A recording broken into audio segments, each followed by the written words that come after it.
Hello guys, welcome to KSY கற்றல் உலகம். இன்றைக்கி நம்ம என்ன பார்க்க போகிறோம்னா 10th இங்கிலீஷ் புக்கில் புக் பேக்கில் இருக்கக்கூடிய ஒரு டாபிக் தான் பார்க்க போகிறோம். நாமினலைசேஷன். ஓகேங்களா? அப்படின்னு என்ன பார்த்தீங்கன்னா, ஒரு வினைச்சொல்லையோ உரிச்சொல்லையோ ஒரு பெயர் சொல்லாக மாற்றுறதுக்கு பேர் தான் நாமினலைசேஷன். ஓகேங்களா? இது 3 டிப்ஸ் இருக்குது. ஃபஸ்ட் ஒன் பாருங்கள். லாஸ்ட்டில் வந்து மென்ட்டு சன் இந்த மாதிரி வேர்ட்ஸ்லாம் ஆட் பண்ணோம் அப்படின்னா அது வந்து ஃபஸ்ட்டு டைப்பு. எக்ஸாம்பிள் பாருங்கள்.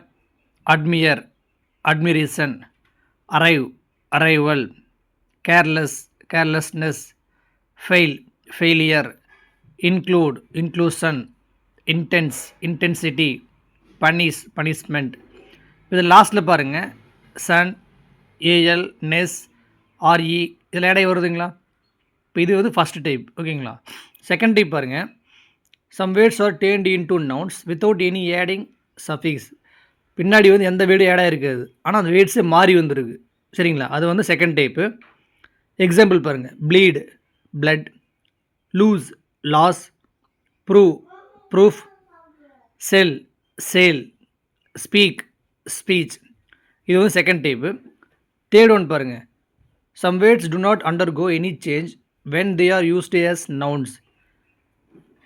தேர்டு வந்து எந்த ஒரு சேஞ்சுமே இருக்காது, அந்த கொடுக்குற வீடு அப்படியே தான் வரும். அதுதான் தேர்ட் டைப்பு.